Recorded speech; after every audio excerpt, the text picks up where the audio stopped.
बिस्मिल्लाहिर्रहमानिर्रहीम और अस्सलाम वालेकुम। मैं हूँ नाहिद फ़िक और मेरे साथ हैं अमेरिका से ताल्लुक़ रखने वाले नामवर एस्ट्रोलॉजर मलिक महबूब साहब।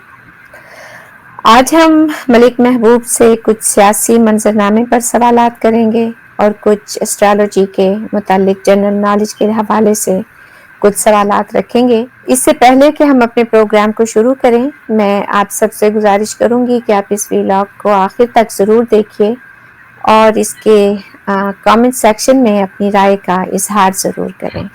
जी, अस्सलाम वालेकुम मलिक साहब, कैसे मिजाज हैं आपके? वालेकुम सलाम, अल्लाह का करम। आप बताएं कैसी हैं? अल्लाह का शुक्र। आज का दिन बहुत अहम है। बहुत ज़्यादा पाकिस्तानी सियासी मंजरनामे के हवाले से कुछ अमेरिका में हलचल मची हुई है और जिधर देखें बस एक ही बात है। आपने भी सुना होगा, आज बल्कि कुछ चंद घंटे पहले यूएन की लीडिंग ह्यूमन राइट्स बॉडी ने इमरान खान की हिरासत को गैर कानूनी करार दिया है, बल्कि उसे आर्बिट्रेरी डिटेंशन कहा है। यानी कि बस एवं ही जैसे होता है ना, फजूल में कोई काम कर देना जी। सर पैर के बगैर, तो वो कहा है। तो इस हवाले से मेरा सबसे पहला सवाल है कि क्या खान साहब के जायचे में ये बात आपको नज़र आती है कि उन्हें इंटरनेशनल लेवल पर सपोर्ट मिलेगी, और अगर मिलेगी तो मतलब आप कुछ दिन पहले यहाँ पे अमेरिकन कांग्रेस में भी उनके हवाले से रेजोल्यूशन पेश की गई, फिर आज यूएन ने उनकी हिरासत को गैर कानूनी कहा है। तो इस हवाले से ये मैं थोड़ा सा सोच रही थी कि उनके जायचे में ये बात शो होती है क्या? एक्चुअली बात ऐसी है कि इनका जो एक टफ टाइम था, जो तकरीबन पिछले 2 साल से चल रहा है, वो जाके ऑलमोस्ट फिनिश हो गया है मई के अंदर, मई 2024 में। तब से इनको हर तरफ से सपोर्ट मिल रही है और आपने देखा होगा मई 24 से ही समझें इनकी रास्ते हमवार हुए हैं। और ये जो जहाँ तक सपोर्ट का सिलसिला रहा, ये काफ़ी पावरफुल ज़ायचे के मालिक हैं, तो इनको सपोर्ट तो सबसे ज़्यादा अल्लाह की होनी चाहिए। इसके बाद अगर हम दूसरी बैरूनी ताकत की बात करते हैं एक तरह से, तो डेफ़िनेटली इनके पास बैरूनी ताकत की बहुत सपोर्ट है। और अनफॉर्चुनेटली जब ये 2022-23 में थे, तब उनके अगेंस्ट में ये सारी पावर्स चल रही थी। तो ये वक्त का पहिया है एक तरह से, जो ऊपर आता है तो सब आपके साथ, जो नीचे जाता है तो सब आपके अगेंस्ट हो जाता है। तो मुझे ऐसा लगता है ये तो अभी यूएन आया है, 2-4 ममालिक और भी इनकी हिमायत करेंगे। कहीं ना कहीं तुर्की आएगा और रशिया भी इनकी फेवर में आएगा आगे चल के। तो इनके लिए डेफिनेटली आगे का टाइम बहुत अच्छा दिखता है। और ये एक्चुअली जो मेजर टर्न अराउंड हुआ है, ये सैटर्न की स्टेशनरी पोजीशन की वजह से हुआ है। और जब भी अच्छा। सैटर्न स्टेशनरी पोजीशन में आता है, वो बहुत पावरफुल हो जाता है। और ये पावरफुल होने की वजह से जो असरात हैं ज़मीन पे बहुत ज़्यादा मिलते हैं। स्टेशनरी मतलब कि वो ना आगे हिल रहा है ना पीछे जा रहा है। तो जैसे आपको एक एग्जांपल है, कोई गाड़ी आगे चल रही होती है, इट हैज टू स्टॉप। अगर उसको पीछे जाना है तो उसको पहले स्टॉप होना है। तो अब जो सैटर्न चल रहा है, तकरीबन पिछले हफ्ते से वो स्टॉप हुआ हुआ है। तो अच्छा। बहुत ज्यादा मिल रहे हैं जमीन पे, तो कहीं ना कहीं जस्टिस बहुत ज्यादा ऊपर है। मतलब हर तरफ आपको जस्टिस दिखेगा। मैं ये नहीं कहता हूँ ये 2-4 दिनों में जस्टिस हो जाएगा, लेकिन अभी जस्टिस का टाइम शुरू हो गया। अच्छा, लेकिन ये भी तो है ना कि सैटर्न की रेट्रोग्रेड पोजीशनिंग शुरू होने वाली है, तो ये जी क्योंकि वो अभी स्टॉप है, लेकिन इसके बाद वो रेट्रोग्रेड हो जाएगा, तो उसके भी असर आएंगे। जी डेफिनेटली, ये जो सैटर्न स्टॉप हो जाता है और रेट्रोग्रेड होता है, इसमें जो यूं समझे असरात होते हैं जमीन की तरफ बहुत ज्यादा होते हैं। कुछ लोग बोलते हैं कि ये बैकवर्ड चल रहा है, but as per my experience इसके असरात बहुत ज्यादा होते हैं। तो जो भी चीज के असरात ज्यादा होंगे तो वो चीज अपने पॉजिटिव भी देती है और नेगेटिव भी देती है। नेगेटिव असरात उनके लिए होंगे जिन्होंने 2 नंबरी की है या मैंडेट चुराया है, यूं कह सकते हैं करप्शन की है, ये उनके लिए डेफिनेटली बहुत नेगेटिव टाइम होगा। यानी कि हम कह सकते हैं, जो करोगे वो भरोगे, अब जो बोगे वो काटने का बिल्कुल वक्त आ जाता बिल्कुल है। बिल्कुल, ऐसे ही बात है।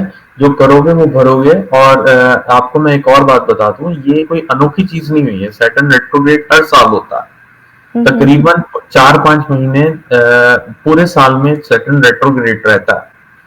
तो अच्छा। जी, लेकिन इस दफा के जो कॉम्बिनेशन बन रहे हैं दूसरे प्लैनेट के साथ, वो तकरीबन 50 से 60 साल पहले बने थे। तो इस वजह से इस साल के सैटर्न रेट्रोग्रेड पे इतना एम्फेसाइज किया जा रहा है, वरना तो हर प्लेनेट रेट्रोग्रेड होता है साल में।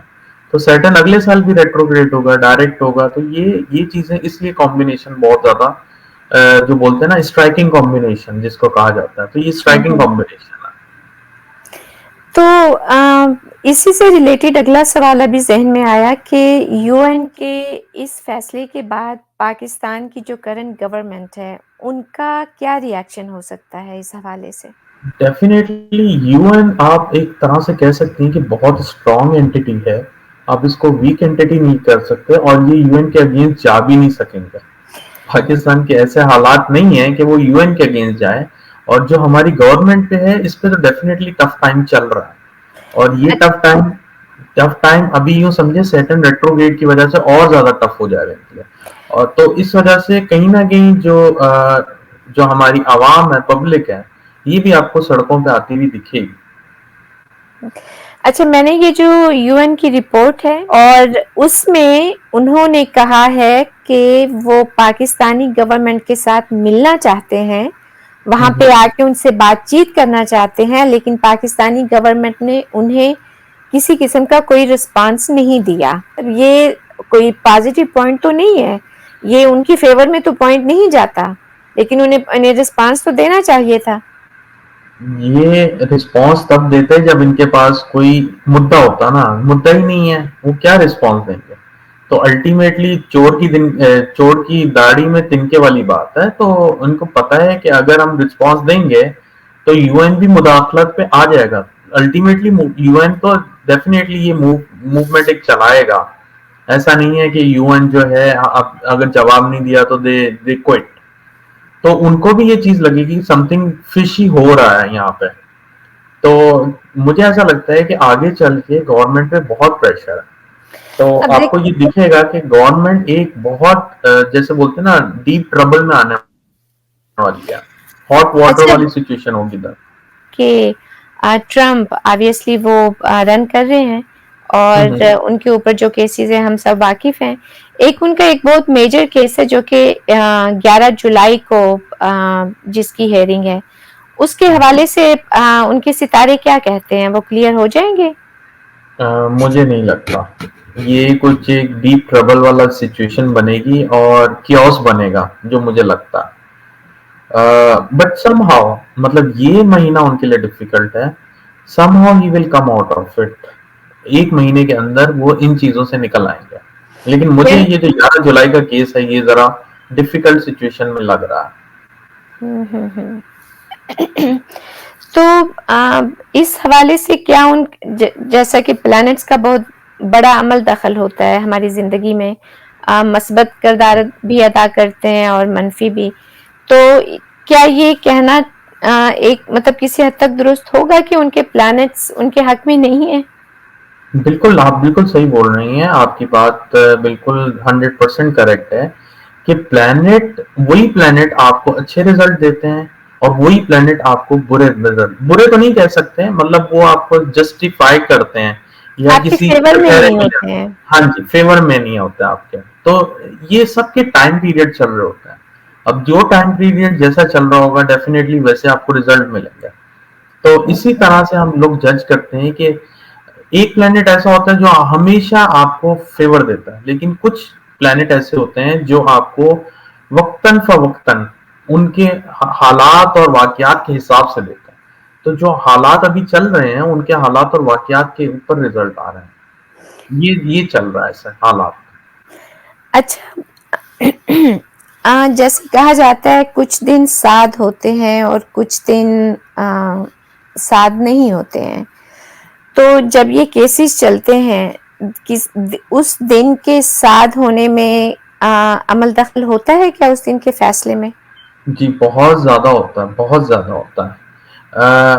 दिनों के हिसाब से अभी तो घंटों पर भी आ गया है। ये चीजें लोग घंटों के हिसाब से भी फॉलो करते हैं कि ये घंटा आपके लिए बेहतर है, ये घंटा बेहतर नहीं, क्योंकि ऐसे भी हालात होते हैं जहाँ पे आप दिन आगे पीछे नहीं कर सकते।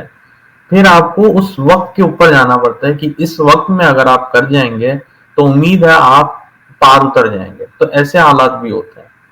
ये तो मिनटों और सेकंड्स का गेम है। मतलब ये एस्ट्रोलॉजी में मिनट्स और सेकंड्स बहुत आपकी मतलब रिजल्ट का तयन रखते हैं। अच्छा, अगर हम पता चल जाए कि ये दिन हमारे लिए साध है, तो उस दिन में भी ये घंटे मैटर करते हैं? बिल्कुल बिल्कुल करते हैं। उस दिन में पर्टिकुलर टाइम ऐसा होता है जो बहुत क्रिटिकल होता है। हम्म, कुछ ऐसा टाइम होता है जो ओके होता है और कुछ बेहतर टाइम होता है। लेकिन ओवरऑल जैसे वो बोलते हैं कि अगर आज जैसे आज सनी डे है तो वो बोलते हैं ना 1-2 घंटे के लिए बादल आ जाएंगे, तो इस तरह से ऐसे हालात होते हैं, बट ओवरऑल वो सनी डे कहलाएगा। क्लाउडी सही डे है सही। तो पूरा दिन बादल होते हैं, लेकिन कुछ मिनट कुछ घंटे या कुछ सेकंड्स के लिए सूरज बाहर निकल आता है। तो ये उस चीज का फायदा उठाया जाता है एस्ट्रोलॉजी से। सही सही। अच्छा, प्लैनेट्स के लिहाज से मेरा ख्याल है शायद हमने अपने पहले व्लॉग में ऐसे ही इसको टचअप किया था कि हम ये कैसे जान सकते हैं कि हमारा प्लैनेट कौन सा है, और हम हमारे लिए कौन से प्लैनेट वाला पार्टनर अच्छा रहेगा। ये मेरा ख्याल है कि ये मेरे जहन में सवाल आया क्योंकि आपने जिक्र किया था कि प्लैनेट्स कंपैटिबिलिटी मैटर करती है। उसके बगैर अगर हम शादी के लिए किसी को चुने तो वो ऑब्वियसली थोड़ा सा वर्कआउट नहीं भी हो सकता। तो उस लिहाज से मैं ये पूछ रही हूँ। जी बिल्कुल, ऐसा ही होता है। आपने तराजू की एक एग्जांपल मैं दे रहा हूँ। अगर एक तरफ तराजू के आप ज़्यादा वज़न रख दें और दूसरी तरफ कम रख दें, तो तराजू एक तरफ झुक जाएगा। तो कंपैटिबिलिटी का काम यही होता है कि दोनों तरफ आपके ऐसे वज़न होने चाहिए या ऐसी चीज़ होनी चाहिए जिसमें तराजू इक्वल हो। तो कंपैटिबिलिटी यही करती है, अगर एक प्लैनेट वीक है तो दूसरा इतना स्ट्रांग हो कि दूसरे को सपोर्ट करे, ना कि वो उसके अगेंस्ट हो।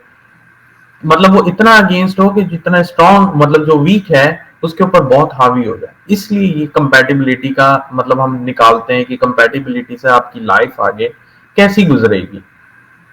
तो ऑलवेज मैं आपको एक मिसाल दे रहा हूँ कि अगर आप एग्जाम्पल मैं दे रहा हूँ, जैसे आप सन हैं तो आपके 7th हाउस में जो भी प्लैनेट होगा वो ऐसा होना चाहिए जो आपकी हीट को बर्दाश्त कर सके।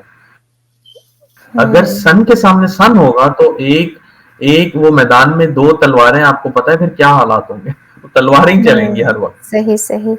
क्योंकि तो अक्सर हम लोग कहते हैं कि हमें हमारी ये पसंद है तो हमें पार्टनर भी वो चाहिए जो हमारी पसंद को ही पसंद करे, या जो जी चीज हमें नापसंद है तो वो भी उसको ही नापसंद करें। तो एक जो आम तासुर पाया जाता है वो यही पाया जाता है कि हमारी पसंद में उसकी पसंद हो, हमारी नापसंद में उसकी नापसंद हो। तो तब हम कहते हैं कि हमारी बहुत अच्छी मेंटल कंपैटिबिलिटी है। हम हर चीज को एक ही नुक्ता नजर से देखते हैं, एक ही तरह जज करते हैं, एक ही तरह से उसे परखते हैं। तो एक आम तासुर है कि ये इसे हम मेंटल कंपैटिबिलिटी का नाम देते हैं। नहीं, ऐसा नहीं हो सकता। आपको कभी भी आपका आइडियल पार्टनर नहीं मिलेगा। उसकी वजह मैं आपको बताता हूँ। आपकी जो पर्सनालिटी होगी ना उसके 7th हाउस में हमेशा ऑपोजिट पर्सनालिटी होती है। तो अगर आप एक आइडियल पर्सन को ढूंढने जाएंगे तो आप कवारे ही रह जाएंगे। आपको कभी भी नहीं मिलेगा या आपको धोखा मिलेगा। अगर आपको मिल भी गया वो आपका धोखा होगा, क्योंकि अच्छा। ऐसा पॉसिबल ही नहीं है कि आपके सामने वाला आपकी आपकी बिल्कुल हाँ में हाँ मिलाए। वो डेफिनेटली आपके ऑपोजिट पोजीशन में होता है। तो वो आपके ऑपोजिशन है। आपको ऑपोजिशन ऐसे सेलेक्ट करने चाहिए जो आपके साथ मिल के काम करे। आप मेरी बात समझ गए होंगे। बिल्कुल। यानी कि जो आपने कहा ना, 7th हाउस में आपका कंपैटिबल वो होता है, प्लैनेट जी होता है, तो नो मैटर आपका सेल्फ प्लैनेट कौन सा है, उसके अपोजिट 7th में जो भी फॉल कर रहा है वो आपका कंपैटिबल कंपेनियन हो सकता है। जी बिल्कुल ऐसे ही है। देखिए, मैं भी आपसे कुछ ना कुछ सीखती जा रही हूँ। अच्छा, सैटर्न की हमने पहले बात की और थोड़ी सी आपने इस पे रोशनी भी डाली कि इसके रेट्रोग्रेड होने से हमारी जिंदगी पे असरात तो आते हैं। जो जैसा करता है वो फिर उसे जो बोया होता है वो काटने का आ जाता है। तो हम्म। मतलब ये सबके साथ होता है जिन्होंने कुछ मनफी काम किया हो या मस्बत काम किया हो, तो मतलब इसका ये प्रोसेस क्या प्रोसेस है? प्रोसेस तो खैर नहीं ये कहूंगी, स्ट्रेटेजिकली जी, मतलब how would you define this? अच्छा, अब ये आपने बड़ी अच्छी मुद्दे की बात पकड़ी है। ये हर एक के साथ नहीं होगा। अब मैं आपको बताता हूँ क्यों। क्योंकि हो सकता है आपका सैटर्न का टाइम पीरियड नहीं चल रहा हो। अगर सैटर्न अच्छा, का ये टाइम हम पीरियड नहीं कैसे चल पता रहा हो तो चलेगा? एक सेकंड, हमें कैसे पता चलेगा ये हमारे लिए सैटर्न का टाइम पीरियड नहीं है? ये आपको डेफिनेटली हॉरोस्कोप बनाना पड़ेगा, आपको जायचा बनाना पड़ेगा। हम्म, जब जायचा बनाते हैं तब पता चलता है कि आपका कौन से मेजर प्लेनेट का टाइम पीरियड चल रहा है। ये ऐसे नहीं होता कि मतलब सैटर्न तो फिर पूरी दुनिया के लिए जी चल जी, रहा है बिल्कुल ना। बिल्कुल। लेकिन वो कुछ कुछ ऐसे लोगों को इफेक्ट बहुत ज्यादा करेगा, कुछ लोगों को कुछ भी नहीं करेगा। लेकिन अच्छा। अल्टीमेटली उसका जो गोल होता है वो ये होता है कि हम सबके साथ अन्याय करें या मतलब सबके साथ जस्टिस करें। हम्म। तो ये उसका गोल होता है। लेकिन अब जो मैं आपको बता रहा हूँ, मैं इन लोगों के मतलब होरोस्कोप के हिसाब से, इनके जायचे के हिसाब से बता रहा हूँ। लेकिन मैं किसी मतलब थर्ड पार्टी को नहीं, अगर मैंने उनका जायचा नहीं बनाया तो मैं नहीं क्लेम कर सकता हूँ कि इनके साथ ऐसा होगा। तो इन अच्छा। सब चीजों के लिए जायचा बनवाना बहुत जरूरी है कि अगर आपका हॉरोस्कोप ही नहीं है तो मैं कैसे आपको मतलब गैस काम तो नहीं हो सकता ना कि नहीं जी सैटर्न आपके साथ ऐसा करेगा, ऐसे नहीं होता। सैटर्न तो फिर सही पूरी सही। दुनिया को साथ चल रहा है, तो मतलब अगर ये सैटर्न रेट्रोग्रेड हुआ इसका मतलब तो दुनिया कल आपको पूरा जस्टिस मिल जाएगा पूरी दुनिया में। ऐसा नहीं होता। हर एक का टाइम चल रहा होता है। अगर आपका टाइम में सैटर्न चल रहा है तो डेफिनेटली वो आपको बहुत जस्टिस देगा, बहुत ज्यादा जस्टिस देगा। लेकिन अगर आपका टाइम पीरियड नहीं चल रहा तो still it's a grace period. क्योंकि ऐसा नहीं हो सकता कि सैटर्न रेट्रोग्रेड हो और वो आपका टाइम पीरियड कभी भी ना आए जिंदगी भर, ऐसा नहीं होता। ये आपके लिए ग्रेस पीरियड है। ठीक, बहुत शुक्रिया मलिक साहब। तो सामीन, अगर आप अपना जायचा बनवाना चाहते हैं और अपने बारे में सैटर्न के हवाले से इसके असरात जो हमारी शख्सियात पर मुरतब होते हैं, आप इनके बारे में कुछ जानना चाहते हैं, तो मलिक साहब का नंबर नीचे दिया हुआ है, आप इनसे रब्ता ज़रूर कीजिए। और अगर आपको अपने बारे में कोई सवाल पूछना हो तो आप कमेंट्स में लिख सकते हैं या आप मलिक साहब को नंबर पर रब्ता करके उनसे पूछ सकते हैं। बहुत शुक्रिया मलिक साहब, इंशाल्लाह आपसे बहुत जल्द मुलाकात होगी। खुदा हाफिज। अल्लाह हाफिज।